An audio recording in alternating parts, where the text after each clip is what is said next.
श्री गणेशाय नमः। श्री सरस्वते नमः। श्री गुरुभ्यो नमः।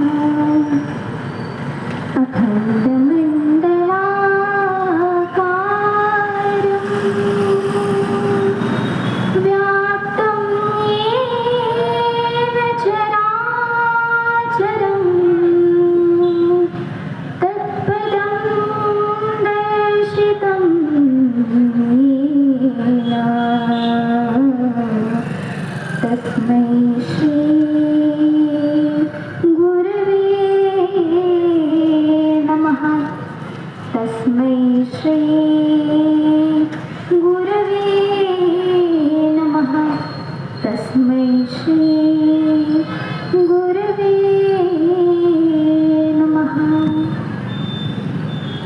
सर्वप्रथम ज्या देवभूमी भारतामध्ये माझा जन्म झाला त्या भारतभूमीला मी वंदन करते आणि संतांचं राष्ट्र असं मानलं जाणाऱ्या या महाराष्ट्राच्या भूमीला मी वंदन करते। त्याच प्रकारे या गावची ग्रामदेवता, स्थानदेवता, वास्तुदेवता, रंगमंच या सर्वांना मी वंदन करते आणि ज्यांच्या कृपेमुळे मी आज या ठिकाणी बोलायला उपस्थित आहे ते माझे सद्गुरू आणि जगद्गुरू म्हणजेच अनंत श्री विभूषित जगद्गुरू रामानंदाचार्य श्री स्वामी नरेंद्राचार्यजी यांच्या दिव्यचरण कमलांना मी वंदन करते आणि तसेच आजच्या या हिंदू सारा एक मंत्र हा 10 दिशांना घुमूया या मार्गदर्शनाने विराट हिंदू संमेलन जे आपण आयोजित केलेले आहे या हिंदू संमेलनासाठी म्हणजे हिंदुत्व जागृत करण्यासाठी आणि हिंदू धर्माची रक्षण आणि या हिंदू धर्मासाठी रक्षण करण्यासाठी किंवा हा धर्म म्हणजे नक्की काय आणि आपण या धर्मासाठी नक्की काय केलं पाहिजे या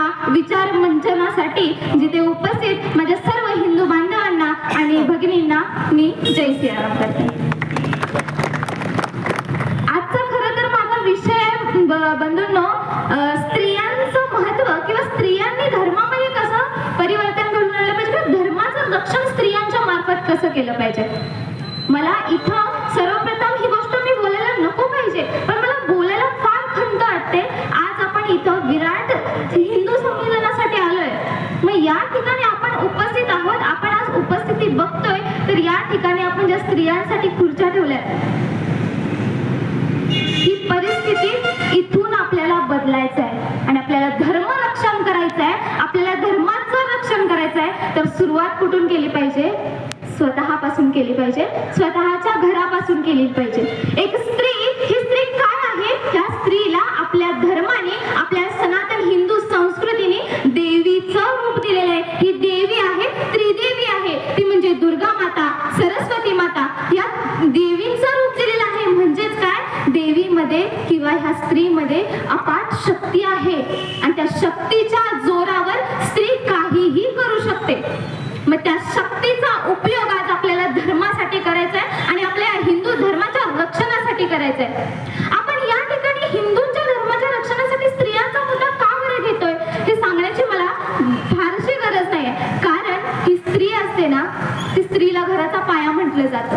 मग आज मी तुम्हाला इथं खुर्च्या बघायला सांगितल्या तर मी तुम्हाला हे सांगते त्यातून की तुम्ही ज्या ठिकाणी तुम्ही उपस्थित आहात त्या प्रत्येक माझ्या हिंदू बांधवांना हे विराट हिंदू संमेलन आहे, मला गेलंच पाहिजे, माझ्या मित्रमैत्रिणींना, परिवारांना मला इथं आणलंच पाहिजे। पण त्याच बरोबर माझ्या घरात जी असणारी स्त्री आहे, माझ्या घरात जी असणारी माझी आई आहे, माता आहे, भगिनी आहे, पत्नी आहे, तिला सुद्धा या हिंदू धर्माची एक गोष्ट माहिती पाहिजे। आपला धर्म किती श्रेष्ठ आहे, आपली हिंदू संस्कृती किती श्रेष्ठ आहे हे त्या स्त्रीला माहिती पाहिजे। हे आपल्या मनात विचार यायला हवा आणि इथून आपण सुरुवात केली पाहिजे की आपला हिंदू धर्म कसा घडेल। मग ही हिंदू संस्कृतीमध्ये ही जी स्त्री आहे ती स्त्री का सगळं संस्कार हे सगळं स्त्रीने घडवलं जातं असं आपण म्हणतो। मी स्त्री एवढी महत्वाची का आहे, आपण काय म्हणतो हो, आपण ज्यावेळेला लहान मूल जन्माला येतं ना त्यावेळेला आपण म्हणतो की मुलाचा पहिला गुरु म्हणजे कोण असतं, तर ती आई असते, माता असते, वडील असतात। ही जी आई असते ना ती आपल्या मुलांवरती संस्कार करत असते आणि आज या कलियुगामध्ये या पाश्चात्य संस्कृतीचा प्रभाव झालेल्या भारत देशामध्ये आज आपण बघतोय आपली तरुणाई, आपली युवा पिढी, आपली मुलं, आपली मुली, आपली कन्या, आपला मुलगा आज कशा पद्धतीने पाश्चात्य संस्कृतीच्या नावाखाली वाहवत चाललाय. आणि फक्त या जगामध्ये किती धर्म आहेत हो, परंतु फक्त मला ही म्हणताना सुद्धा खंत वाटते की माझ्या प्रत्येक हिंदू धर्मातल्या बंधूला, माझ्या भगिनीला, स्पेशली माझ्या युवकांना मी हिंदू आहे ही म्हणायची लाज वाटते कुठेतरी, किंवा मी हिंदू आहे या गोष्टीचा अभिमान नाहीये. आणि हा अभिमान कशामुळे नाहीये, तर आपण ज्या घरामध्ये जन्माला येतो, ज्या हिंदू संस्कृतीमध्ये जन्माला येतो, त्या संस्कृतीमध्ये आचार विचार जे सांगितलेले ते कुठेतरी आपण त्यांना द्यायला चुकतो किंवा कुठेतरी आपण द्यायला कमी पडतो. म्हणून आपला हिंदू धर्म आज पाठी आहे असं मला वाटतं. तुम्ही विचार करा, आत्ताच दादांनी सांगितलं की आपली युवा पिढी आहे, किंवा आता हा जो हिंदू धर्मामध्ये आपण कुंभमेळ्यामध्ये सुद्धा युवांची आपण त्यामध्ये बघितली की संख्या जास्त होती. पण हा युवा जो आहे किंवा ही जी युवती आहे, ह्या स्त्रिया आहेत, ह्या स्त्रियांनी नेमकी काय केलं पाहिजे आज हे मला सांगायचंय. पण मला खंत वाटते की इथं स्त्रिया नाही आहेत. मग हे कुणी जागृती केली पाहिजे, माझ्या सर्व बांधवांनी केली पाहिजे. आणि मी आज इथे तुम्हाला सांगते की पुढच्या वेळेला किंवा कोणतीही सभा असू दे, प्रत्येक घरातली स्त्री इथं उपस्थित पाहिजे. माझ्या प्रत्येक बांधवांनी, माझ्या प्रत्येक दादांनी, माझ्या प्रत्येक काकांनी हा मनात पहिल्यांदा आपण निश्चय केला पाहिजे की जर मला माझ्या हिंदू धर्माला, मला माझ्या हिंदू संस्कृतीला जर जपायचं असेल तर मी तर येणारच, पण माझी स्त्री सुद्धा माझ्यासोबत हिंदू संमेलनाला आलीच पाहिजे. तिनं ते संस्कार घेतलेच पाहिजेत. सुरुवात होते आईपासून. आई काय करते, मुलांना संस्कार करते ना. मग आपण थोडासा विचार केला पाहिजे, आपल्या हिंदू धर्मातली आपली आई आपल्या मुलांना खरंच संस्कार देते का? कुठेतरी कमी पडतात ना. मग हे का पडतात, कारण त्या आईला हिंदू धर्माची जाणीव नाही आहे, किंवा ती आई संस्कारात द्यायला कमी पडते. आज आपण म्हणतो मोबाईलच्या आहारी सगळेजण मोबाईलच्या आहारी जातो. पण याच मोबाईलमध्ये आज माझी इन्स्टा फीड ओपन करून बघा, त्या इन्स्टा फीड मध्ये तुम्हाला हिंदू धर्म, हिंदू संस्कृती, आपली भारतीय ज्ञान परंपरा या सगळ्या फीड येतील. म्हणजे हा मोबाईल चुकीचा आहे का? नाही ना. या मोबाईल मध्ये सुद्धा खूप काही काही आहे ज्यामुळे हिंदूंची जनजागृती होऊ शकते. अशा फीड आपण का नाही आपल्या ताईंना पाठवत, का नाही आपल्या आईंना पाठवत, आणि आपणच बंधूंनीच पाठवून आपण काय केलं पाहिजे, आपले संस्कार घडवले पाहिजे. आता ज्या माझ्या स्त्रिया आहेत त्यांच्यासाठी मी सांगते, इथं असणाऱ्या प्रत्येक बंधूंनी सुद्धा घरी जाऊन हे आपल्या स्त्रियांना सांगायचंय की आपण संस्कार केले पाहिजेत. मग संस्कार हे कसे केले जातात हो? प्रत्येक बाळाला बसवायचं किंवा त्याला संस्कार द्यायला, बघ आपला हिंदू धर्म श्रेष्ठ असतो, आपल्या हिंदू धर्मात असं सांगितले नाही. आपला हा हिंदू धर्म म्हणजे फक्त धर्म, किंवा धर्म म्हणजे काय कुठली तरी लढायची आहे असं नाहीये. आपल्या धर्माला दोन नाण्याच्या बाजू आहेत, एक म्हणजे शास्त्र आणि दुसरं म्हणजे शस्त्र. अशा दोन प्रकारच्या बाजू आपल्या हिंदू धर्माला आहेत. आणि आपण सगळ्यांनी याचा अभिमान बाळगला पाहिजे की आपल्या हिंदू धर्मामध्ये आपण जन्माला आलेलो आहोत. मग अशा ठिकाणी आपण काय केलं पाहिजे, तर शास्त्र शिकवायला पाहिजे मुलांना. मग मुलांना शास्त्र शिकवायचं म्हणजे काय हो? सकाळपासून सुरुवात होते दिवसाची. सकाळी सुरुवात झाल्यानंतर आपण आपल्या मुलांना शिकवलं पाहिजे. स्त्रियांनी आपल्या मुलांना, आपल्या घरच्यांना सवय लावली पाहिजे. सकाळी उठल्यानंतर ज्या भूमीवरती आपण पाय ठेवणार त्या भूमीला प्रथमतः आपण नमस्कार केला पाहिजे की हे भूमाता, आज मी तुझ्या शरीरावरती पाय देऊन मी आज उभं राहणार आहे, तुझ्यामुळे मी आज सगळं शक्य करतोय, हे भूमीमाता मला क्षमा कर. बघा आपला हिंदू धर्म किती श्रेष्ठ आहे. आणि स्पेशली माझ्या युवकांना सांगणं आहे, काल मला एका माझ्या मित्रांनी व्हिडिओ पाठवला की त्यामध्ये असं होतं की एक आजोबा आहेत आणि ते बोलतात की प्रभू श्री रामचंद्र वगैरे झाले तुम्ही म्हणता, आणि त्याच्यामध्ये ते सुदर्शन चक्र वगैरे केलं, हत्यार केली, ती तरी लोखंडाची होती असं तुम्ही म्हणता, पण लोखंडाचा शोध 12व्या शतकात लागलाय. हे कोण बोलतंय? हिंदूच आजोबा आहे. आणि मला शेअर करणारा माझा मित्र सुद्धा हिंदूच आहे, आणि त्याचा स्टेटस सुद्धा रोज असतो हिंदूंचा. आणि तोच मला शेअर करतोय की हिंदू धर्माचा असं होतंय. श्री रामकृष्ण वगैरे जन्माला आले, तर ते रामकृष्ण वगैरे जन्माला आले ते 12 वाजता जन्माला आले हे कोणी सांगितलं? वेळ तर आत्ताच आली. म्हणजे म्हणजे आपल्या हिंदू धर्मातल्या लोकांनी किंवा युवकांनी युवतींनी हे पहिला बघितलं पाहिजे की हे सगळं काय आहे.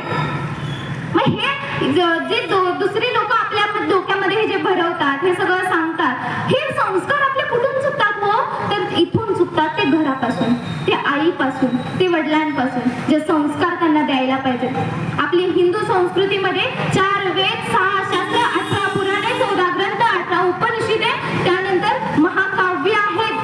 ही महाकाव्य आज आपण आपल्या लहान लेकरांना शिकवली पाहिजेत. मोबाईलमुळे वाया जातात, मोबाईलमुळे वाया जातात. तुम्ही शिकवा ना. मोबाईल मध्ये आज खूप साऱ्या गोष्टी आहेत. संध्याकाळचे श्लोक म्हणून हा 14 मिनिटाचा एक व्हिडिओ येतो. तो जर तुम्ही सकाळ संध्याकाळ घरी लावला तर समर्थ रामदास स्वामींच्या मनाच्या श्लोकांची पठण त्या मुलांना होणार नाही का? मग हे आपल्या हिंदू स्त्रीनं आज काय केलं पाहिजे? लहानपणापासूनच मुलांना संस्कार केलं पाहिजे, मुलांना संस्कारात लावलं पाहिजे. हे आईचं कर्तव्य आहे. तसं बाबांचं कर्तव्य, मी इथं कर्तव्य सांगत नाही, मला माफ करा, पण मी फक्त एक गोष्ट तुम्हाला निदर्शनास आणून देते की आज आपली संस्कृती, आपली युवा पिढी इथं का बिघडत्या.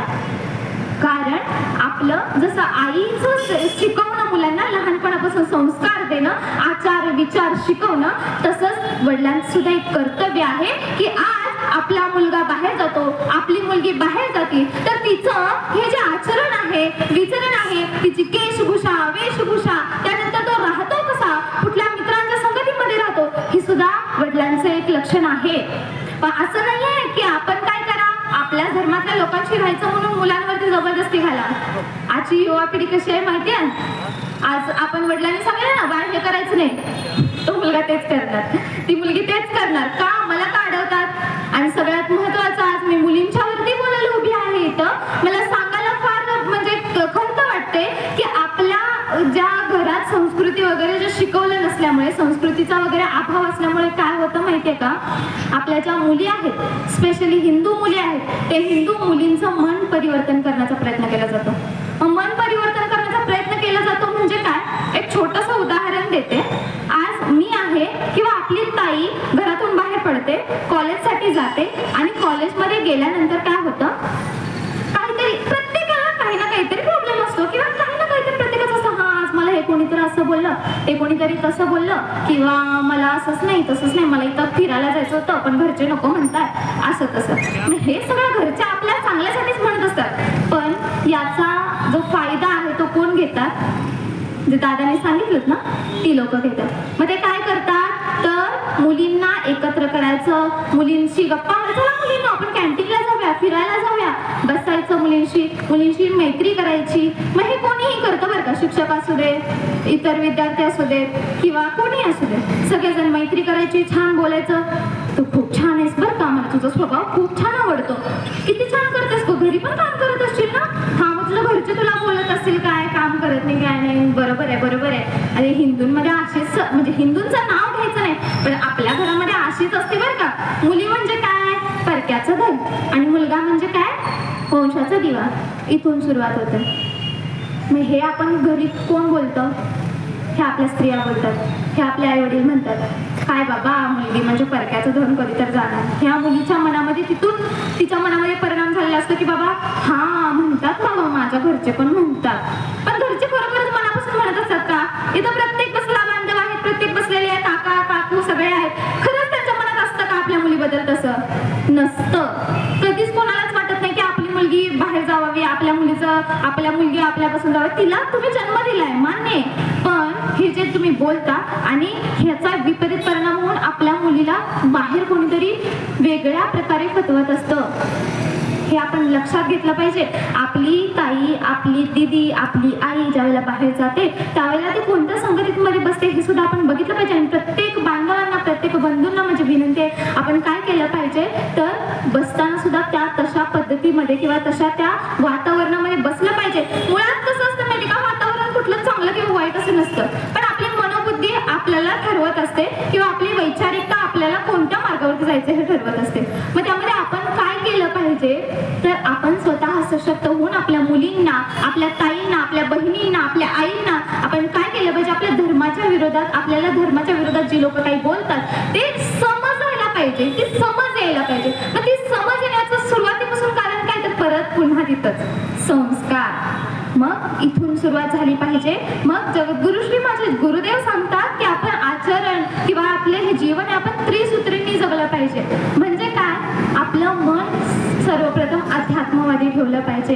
म्हणजे मी ज्या धर्मामध्ये जन्माला आली, ज्या संस्कृतीमध्ये जन्माला आली ना, त्या संस्कृतीचा मला अभिमान पाहिजे. आणि ते देव देवता हे आपल्यामध्ये सांगितलं जातं 33 कोटी देव देवता ब्रह्मा विष्णू महेश या सर्वांचा मला अभिमान पाहिजेच पाहिजे. माझी हिंदू संस्कृती मला जगायला शिकवते. माझ्या कपाळाला टिळा असला पाहिजे. मी समोरून जाण्या येणाऱ्याला देवाच्या नावाने किंवा श्री रामकृष्ण हरी किंवा जय सियाराम नावाने बोलवलं पाहिजे. इथून सुरुवात आपली झाली पाहिजे. आणि त्यावेळेला ज्यावेळेला सुरुवात होईल, आपल्या कपाळाला गंध असेल, आपली वागणूक तशी असेल, त्यावेळेला समोरचा सुद्धा आपल्याकडे येताना जरा विचार करून येतो, जरा दबकून येतो. म्हणून आपण काय केलं पाहिजे, जर आपल्याला इथं धर्माचं रक्षण करायचं असेल, आता दादांनी सांगितलं की आपला हिंदू धर्माला म्हणजे खराब करण्याचं किंवा हिंदू धर्म नष्ट करण्याचं कार्य किती वेगाने चाललंय. आज आपण बघतो धर्मांतराचं.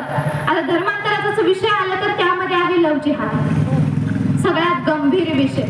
हा लव जिहादचा विषय कशामुळे होतो, ह्याचमुळे होतो, धर्मनिरपेक्षता. कोणासाठी, हिंदू धर्मियांसाठी. सगळ्यांनी धर्मनिरपेक्षतेने वागलं पाहिजे. पण ती धर्मनिरपेक्षता जपत असताना आपण आपल्या धर्माचा स्वाभिमान बाळगून आपण काय कुठल्या लेवल पर्यंत करतोय ही गोष्ट आपण लक्षात घेतली पाहिजे. आज लव जिहादला माझ्या भगिनी, माझ्या बहिणी का जातात हो आहारी, कारण त्यांना संस्कार कमी पडतात, कारण त्यांना माहिती नाही आपल्या हिंदू धर्माची संस्कृती. आज प्रत्येक स्त्रीला, प्रत्येक युवतीला बाहेर फक्त एवढंच डोक्यात घातलं जातं, हा तुमच्यावरती संस्कृती आहे ना, मग तुम्हाला अशी कपडे घालायची, तशी कपडे घालायची, इकडे फिरायला जायचं नाही, तिकडे फिरायला जायचं नाही, किंवा हे ते. म्हणजे छोट्या छोट्या गोष्टींमधून आपल्या स्त्रीला, आपल्या ताईला किंवा आपल्या मुलींना इथं फतवलं जातं. मग आपण त्यांना शिकवलं पाहिजे, त्यांना सांगितलं पाहिजे. या टिळा लावण्याचा, हा गंध लावण्याचा मुख्य हेतू काय आहे हे आपण समजवलं पाहिजे. आपण कसं का वागलं पाहिजे हे आपण शिकवलं पाहिजे. आज आपण बघतो आपल्या हिंदू धर्मामध्ये नाही का झाले उन्हाळ्या लागेली. मासाहेब जिजाऊंचंच उदाहरण घ्या. आज शिवरायांनी घडवलं ना, त्यांनी शिवरायांना जन्म फक्त दिला नाही, संस्कार दिले, आचार दिला, विचार दिला, आणि त्यामुळे शिवबा घडले. म्हणजेच काय, इथं पुन्हा स्त्रियांचा विषय येतो की आपण काय केलं पाहिजे, आपल्या मुला मुलींना तसे संस्कार दिले पाहिजेत. आधुनिक टेक्नॉलॉजी सगळ्या गोष्टी आहेत, त्याचा आपण चांगला वापर केला पाहिजे. जसं मनाचा श्लोक सांगितलं, महाभारत, रामायण, वाल्मिकी हे सगळं आपल्याला मोबाईल मध्ये येतं, ते आपण उघडून बघितलं पाहिजे कुठेतरी. आज आपण काय इन्स्टाला फीड येते आपल्या, ते रामायण होतं तर मग त्याचे स्थळं दाखवा, मग त्याचे ठिकाण दाखवा, त्याचा पुरावा दाखवा. तुम्ही हिंदू धर्मामध्ये हे सण उत्सव समारंभ करता, याचा पुरावा दाखवा. का हो, आपल्यालाच का आपल्या धर्माबद्दल प्रश्न उठावा, इतर धर्मीय लोकांना नाही उठत प्रश्न, मग आपल्यालाच का उठावा, कारण आपला अभ्यास कमी पडतो. काल माझ्या मित्राने मला रील पाठवली, माझ्या डोक्यात प्रश्न, मी अजूनपर्यंत माझ्या डोक्यात तेच आहे, कारण माझ्या मित्राने मला ती रील पाठवली. का पाठवली, त्याला फॉरवर्ड तरी कशी करू वाटली. स्वतः तो गंध लावून येतो कपाळाला, मग त्याला स्वतःला फॉरवर्ड करावीशी का वाटली. इथं येतो संस्कार, इथं येतो आपल्या धर्माचा अभ्यास. मी सांगितलं 4 वेद 6 शास्त्र आहेत, त्या सगळ्याचा अभ्यास कमी पडतो कुठेतरी. आणि म्हणून हा हिंदू धर्म आपला खाली जायचा वेळ आल्या. आणि आपण काय केलं पाहिजे, आपल्या स्त्रीपासून, आपल्या नारी शक्तीपासून आपण काय केली पाहिजे, त्या गोष्टीची सुरुवात केली पाहिजे. मग सुरुवात करायची म्हणजे काय करायचं, आता हे स्त्रियांबद्दल झालं तसं सगळ्यांबद्दलच आहे. युवा पिढी, आपल्या हिंदू धर्मामध्ये काय सांगितलं जातं, किंवा हिंदू धर्मापासून बाजूला करण्यासाठी साध्या गोष्टी कोणत्या वापरल्या जातात माहितीये. तुमचे सण वगैरे खूप असतात ना, तुमचे देवदेवता खूप असतात, मग कोणाला भजायचं, कोणाला भक्ती करायची. मग काय आपण मॉडर्न लोक, जेनझीज, मग काय माळा ओढत बसायच्या, ग्रंथ वगैरे तपासत बसायचे, ग्रंथ वगैरे ते पूजापाठ करत बसायचा, एवढा वेळ कोणाला आहे. आम्ही मॉडर्न आहोत, पण आपण शिकवलं पाहिजे. जगद्गुरुश्री म्हणतात, भक्ती म्हणजे फक्त भक्ती नाहीये, भक्ती हा मनाचा व्यायाम आहे. कारण ही जी आपली 10 इंद्रियांनी आपलं शरीर बनलंय, त्यामध्ये अजून एक इंद्रिय जगद्गुरुश्री म्हणतात, ते म्हणजे आहे मन नावाचं इंद्रिय. आणि जगद्गुरुश्री आपले साधू संत आपल्याला सांगतात, मन येव मनुष्याना कारण बंद मोक्ष. म्हणजेच काय, आपलं मन मन हेच आपल्याला बंधनात अडकवायला म्हणजे बंधनात अडकवायला भाग पाडत असतं. आणि हे मनच काय होतं, अशा लोकांच्या आहारी जातं आणि मग आपल्या हिंदू धर्मातून आपण धर्मांतराच्या लव जिहादच्या केसेस आपण बघायला भेटतो. मग आपलं जर मन आपल्याला ताब्यात ठेवायचं असेल तर एक गोंडस नाव आहे ते मेडिटेशन. आणि हाच आपला धर्म आपल्याला कधी काळापासून सांगतोय तुम्ही भक्ती करा. भक्ती हा मनाचा व्यायाम आहे. मग भक्ती करायची म्हणजे माळा ओढायच्या, आजोबाचाप्या करायचं, ग्रंथ वाचायचे म्हणजे भक्ती झाली का? इथून सुरुवात आहे. आपल्याला आपल्या धर्माचं माहितीच नाही काही. आपल्या धर्मामध्ये भक्ती म्हणजे फक्त भक्ती म्हणजे माळा ओढणे आणि ग्रंथ वाचना नाही. आपल्या धर्मामध्ये 1 नाही, 2 नाही, 4 नाही, 5 नाही, तर 9 प्रकारची भक्ती सांगितलेली आहे, 9विधा भक्ती सांगितलेली आहे. मग कोणती? श्रवण कीर्तन विष्णू स्मरण पाद सेवनम अर्चन वंदन दास्य सख्य आत्मनिवेदनम, अशा प्रकारच्या 9विधा भक्ती आपल्याला सांगितल्या आहेत. त्या मार्गातून आपण भक्ती करू शकतो. मग मनाचा व्यायाम म्हणजे काय करायचं? तर दिवसातून 10 मिनिटं तुमच्या मनाला द्या, तुमच्या स्वतःसाठी द्या, तुमच्या धर्मासाठी. तुम्हाला लढायचं आहे ना, तुम्ही ह्यासाठी तो उपस्थित आहात ना, तर प्रत्येकाने आपल्या धर्मासाठी लढायचं असेल तर अगोदर स्वतःचं मन प्रबळ करायला हवं. आणि हेच माझं तुम्हाला सांगणं आहे की इथे ज्या मला खुर्च्या रिकाम्या दिसतात त्या पुढच्या वेळेला त्या ताईंना घेऊन आलं पाहिजे. मग त्या ताईंना घेऊन येण्यासाठी त्यांचं सुद्धा मन प्रबळ केलं पाहिजे. आणि म्हणून आपण काय केली पाहिजे? भक्ती केली पाहिजे. मग काय करायचं? दिवसातून 10 मिनिटं वेळ द्यायचा आणि आपलं चित्त आहे किंवा जे मन आहे, अंतर्मन बहिर्मन एकाग्र करून आपण स्वतःला लक्षात घ्यायचं किंवा स्वतःचं स्वपरीक्षण करायचं आणि नामस्मरण करायचं. कोणताही भगवंत घ्या, आपला हिंदू धर्म एवढा श्रेष्ठ आहे की आपल्यामध्ये देवदेवता आहेत, भरपूर सारे देवदेवता आहेत. कोणत्याही आराध्याला भजा, पण त्या आराध्याला भजा. आणि ज्यावेळेला तुम्ही त्या आराध्याला भजाल, आपली संस्कृती जपाल आणि त्यावेळेस आपला हा हिंदू धर्म टिकणार आहे. ही गोष्ट आपण लक्षात घेतली पाहिजे.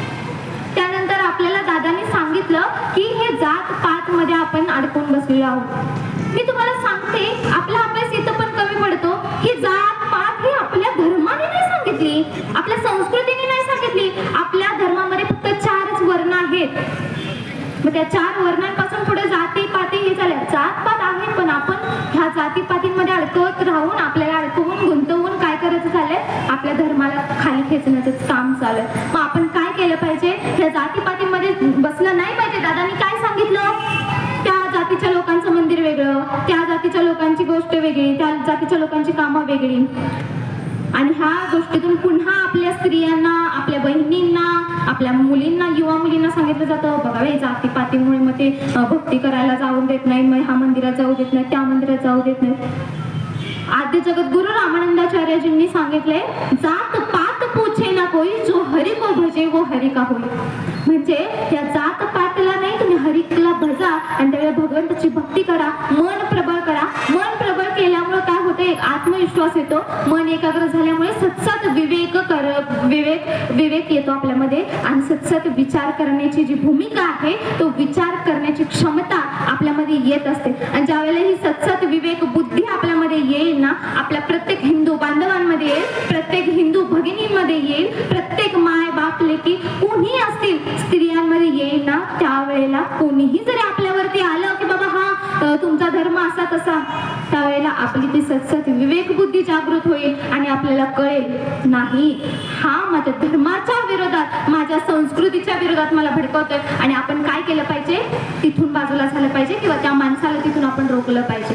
की ज्यावेळेला धमक आपल्यामध्ये कधी येणार आहे? ज्यावेळेला आपण भक्ती करू, ज्यावेळेला आपण नामस्मरण करू, ज्या वेळेला आपण आपलं मन एकाग्र करू. मग आता हा पॉइंट तुम्ही प्रत्येकाने, प्रत्येक स्त्रियांना, प्रत्येक मित्रांना, या माझ्या प्रत्येक दादांना माझी सांगणे, मी माझी खरंच कळकळीची विनंती आहे की प्रत्येकाने आपल्याला सांगायचंय की भक्ती म्हणजे फक्त माळा ओढणं किंवा हे ते नाही आहे, ओल्ड फॅशन नाही आहे. आज पाश्चात्य संस्कृती आपल्याला सांगितली जाते. आपले ह्या पाश्चात्य संस्कृतीच्या मुळे काय होत चाललंय? आपले जे हिंदू संस्कृती आहे, आपले सण आहेत, आपले जे सणवार आहेत, ते सगळं काय चाललंय? नाश पावत चाललंय कुठेतरी. आपली ताई येते सणाच्या दिवशी, गुढीपाडव्याच्या दिवशी रॅली काढायची, आम्हाला मस्तपैकी नऊवारी नेसायची, फेटा बांधायचा, मस्तपैकी नथ घालायची, फोटो 4-5 काढायचे, घे बुलेट, चल रॅलीला. आणि दुसऱ्या दिवशी ती नथ, ती चंद्रकोर कुठे आहे? कुठेच नसते. का नसते? तिला माहितीच नाहीये हिंदू धर्म, हिंदू संस्कृती म्हणजे काय. आणि हे जागृत करण्याचं काम आपल्याला आता करायचं आहे.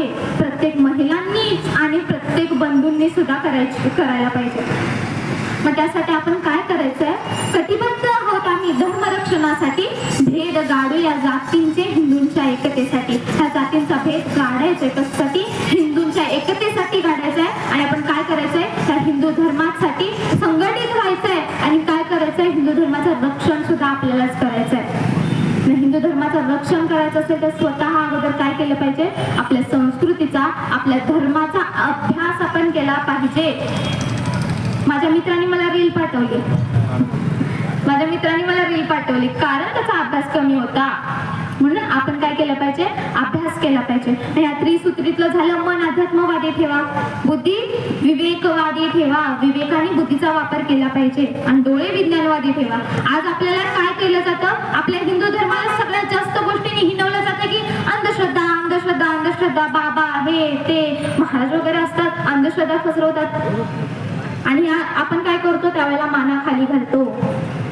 पण एक हिंदू धर्मीय बंधू किंवा हिंदू धर्माचा एक मनुष्य म्हणून आपल्यामध्ये सुद्धा एक धमक पाहिजे, आपल्यामध्ये अभिमान पाहिजे की ए बाबा तू काय सांगतोयस? कुठला बाबा, कुठला माणूस? माझ्या ठिकाणी 4 रामानंदाचार्य, 4 शंकराचार्य आहेत. आणि ही अशी आमची गुरु परंपरा असते. हे आमचे साधू संत असतात, आमचे आखाडे असतात. ह्या आपण कुंभमेळ्याचा उल्लेख केला इथं. या कुंभमेळ्याला कोण असतात? आखाड्याचे साधू संत सज्जन असतात. ते कोण असतात? कसे असतात? याचा अभ्यास आपण केला पाहिजे. ताठपणे सांगितलं पाहिजे की आमचा हिंदू धर्म कसा आहे. आमचा हिंदू धर्म कधीच कुठल्या अंधश्रद्धेला बळी पडायला भाग पडत नाही. आज प्रत्येक ठिकाणी म्हटलं जातं की हिंदू धर्मातली प्रत्येक स्त्री काय करते? तर अंगारे दुपारे हे ते करत बसते. पण तिथून सुरुवात केली पाहिजे. प्रत्येक स्त्रीला आपण जागृत केलं पाहिजे. आणि आपला खरा हिंदू धर्म, आपली खरी संस्कृती काय आहे हे आपण जाणीव करून दिली पाहिजे. आणि प्रत्येकाने तसा जगण्याचा प्रयत्न केला पाहिजे, तसं आपण जगलं पाहिजे. मग भक्ती करायची म्हणजेच काय? मेडिटेशन करायचं. आणि हे सगळ्यांनी डोक्यातून काढून टाकायचंय की आपला हा हिंदू धर्म म्हणजे काय? तर भक्ती करायची, माळा वळायच्या, पोथी वाचायच्या. अरे आपल्या धर्माचं करायला कोणती आली लाज? आपल्या धर्माचं करायला कोणती आले? आपल्याला वेळ नाही, हे नाही, ते नाही. बाकीच्या गोष्टींसाठी वेळ आहे ना आपल्याकडे. मग आपल्या धर्माचा अभ्यास आपण नको का करायला? कोणीतरी दुसऱ्या धर्माचा माणूस किंवा कोणीतरी डाव्या विचारसरणीचा लोक येऊन आपल्याला सांगतात तुमच्या धर्मामध्ये असं असतं, तुमच्या धर्मामध्ये तसं असतं. कोणीतरी एक शिक्षक येतो, कोणीतरी एक माणूस येतो आणि तो आपल्याला सांगतो अश्वमेध यज्ञ असा असतो. तुम्हाला नाही का माहिती? तुमच्या हिंदू धर्माची गोष्ट तुम्ही घेतली पाहिजे लक्षात. हिंदू धर्माचा अभ्यास केला पाहिजे. प्रत्येक स्त्रीला तुम्ही शिकवून दिला पाहिजे. प्रत्येक स्त्री. आणि इथून पुढे सुद्धा या ज्या खुर्च्या रिकाम्या आहेत तिथं प्रत्येक घरातली, प्रत्येक ह्या बंधू भाविक जे उभे आहेत ना, इथं बसलेत ना, त्या प्रत्येकांच्या घरातली एक ना एक स्त्री तर इथं आली पाहिजे. आणि माझ्यामध्ये तर प्रत्येकांची आई, ताई आणि पहिल्यांदा तरी युवती इथं आली पाहिजे. आणि त्या युवतीला कळलं पाहिजे की आपला हिंदू धर्म, आपली संस्कृती म्हणजे नक्की काय आहे. आपण हाय हॅलोच्या जमान्यामध्ये जातो, आपली संस्कृती विसरतो. का हो? जय सियाराम म्हणायला काय फरक पडतो? रामकृष्ण हरी म्हणायला कसली आली लाज? आपण इथून सुरुवात केली पाहिजे. जर आपल्याला आपला हिंदू धर्म जागृत ठेवायचा असेल, आपल्याला धर्माचं कार्य करायचंय ना, आपण काय ऐकतोय इथं? संघटित व्हायचंय, धर्माचं रक्षण करायचं. ज्या वेळेला धर्माचं रक्षण करायचं असेल ना, अगोदर माझ्या धर्माचा मला अभिमान असला पाहिजे. गर्व नसेल तरी माझ्या धर्माचा मला अभिमान पाहिजे. आणि मी अभिमानाने म्हटलं पाहिजे की जय सियाराम किंवा रामकृष्ण हरी. म्हणून मी शेवटी एक छोटासा गजर घेते. सर्वांनी मला टाळ्यांची साथ द्यायची. आपल्या प्रत्येकातला हिंदू आज अभिमानाने जागा झाला पाहिजे. आणि प्रत्येकाच्या कपाळाला प्रत्येकाने अभिमानाने गंध लावून प्रत्येकाने टाळ्या वाजवल्या पाहिजे. घटका गेली, पळी गेली, तास वासे घणाना, आयुष्याचा नाश होतो जय सियाराम म्हणाना. घटका गेली, पळी गेली, तास वासे घणाना, आयुष्याचा नाश होतो जय सियाराम म्हणाना.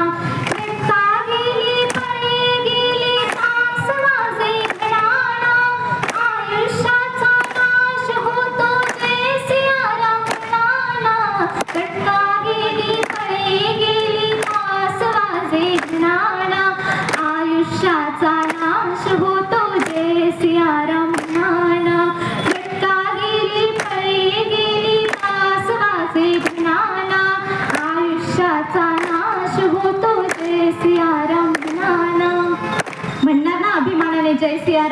बोला जय सियाराम, जय सियाराम, जय सियाराम, जय सियाराम, जय सियाराम, जय सियाराम. आज या ठिकाणी मला बोलण्याची संधी दिली याबद्दल मी सर्वांचे आभारी आहे आणि या प्रभू